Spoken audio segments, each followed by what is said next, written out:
ճշմարիտ բարեկամ։ Մի մարդ ունենում է շուն ու կատու։ Եվ դեռևս Հովհաննես Թումանյանը շուն ու կատուն ասում է, որ իրար թշնամի են։ Հիմա տեսնենք այս պատմության մեջ բարեկամ են, թե թշնամի։ Բայց այս մարդը խմիչքի հանդեպ սեր է ունենում։ Մի օր այս գող Փիսոն մլավելով գալիս է տիրոջ մոտ, ասում է. «Իմ տեր, ինչու ես դու այդքան տխուր, դու չգիտես ինչու եմ տխուր, խմիչք չունեմ, ես քո կարիքները կհոգամ, ինձ տար շուկա վաճառիր, ոնց է լինի, մի շիշ օղի կտամ, կբերես, կխմես, երջանիկ կլինես»։ Լավ առաջարկ է։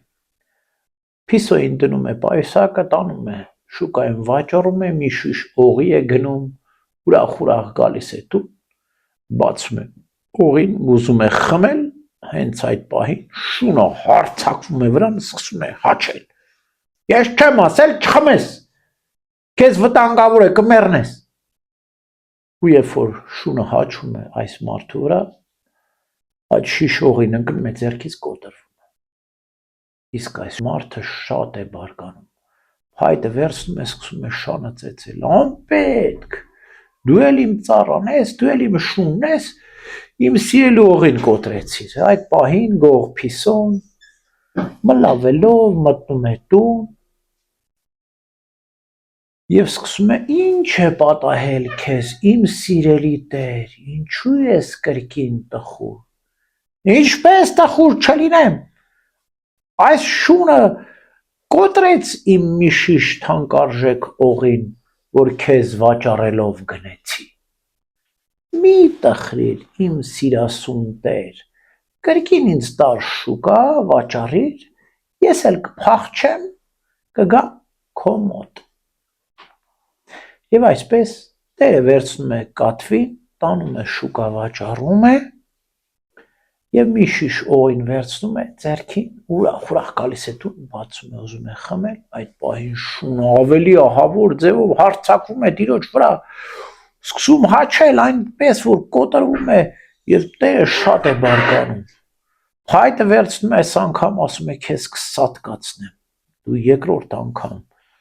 իմ թանկարժեք օղին կոտրեցիր, որ իմ սիրելի կատվին վաճառելով գնեցի։ Ասում է ինչ ուզում ես ինձ արա, ես իմ կյանքի գնով քեզ կպահեմ խմիչքից, որպեսզի դու չխմես, մեռնես, ոչինչ, թող ես սատկեմ, բայց դու չես խմի ու չես մեռնի։ Երբ որ այս խոսքերն է ասում շունը, տերը խելքի է գալիս, զղջում է, ասում է. «Ով է իմ ճշմարիտ բարեկամը, գող Փիսոն, որ կեղծավորությամբ իրեն վաճառելով իբրև թե օղի է գնում, որ ես խմեմ, մեռնեմ, թե իմ հավատարիմ շունը, որ իր կյանքն է տալիս, որ ես օղի չխմեմ, չմեռնեմ»։ Ուրեմն իմ ճշմարիտ բարեկամը ոչ թե գող Փիսոն է, այլ իմ հավատարիմ շունը։ Եվ այդպես, մինչև այսպես մտածում է, խոսում է շան հետ, գող Փիսոն մլավելով մտնում է տուն։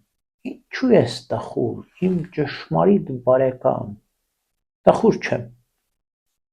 օղին կոտրեց շունը, բայց դու մտիր պայուսակը, ես քեզ նորից կվաճառեմ։ Եվ այդպես գող Փիսոն մտնում է պայուսակը, այս անգամ տերը տանում է գող Փիսոյին 7 սար, 7 գյուղ, 7 երկիր այն կողմ, միակորած, մոլորած, անբնակ վայրում վաճառում է գող Փիսոյին և երշիկ է, միս է ու հաց է գնում, գալիս է տուն, իր շան հետ ուտում է, ուրախանում է, իսկ գող Փիսոն մինչև հիմա տան ճանապարհն է ման գալիս ու չի գտնում։ Եվ այդ օրվանից տերը գտնում է իր ճշմարիտ բարեկամին և նրա հետ ապրում է ուրախ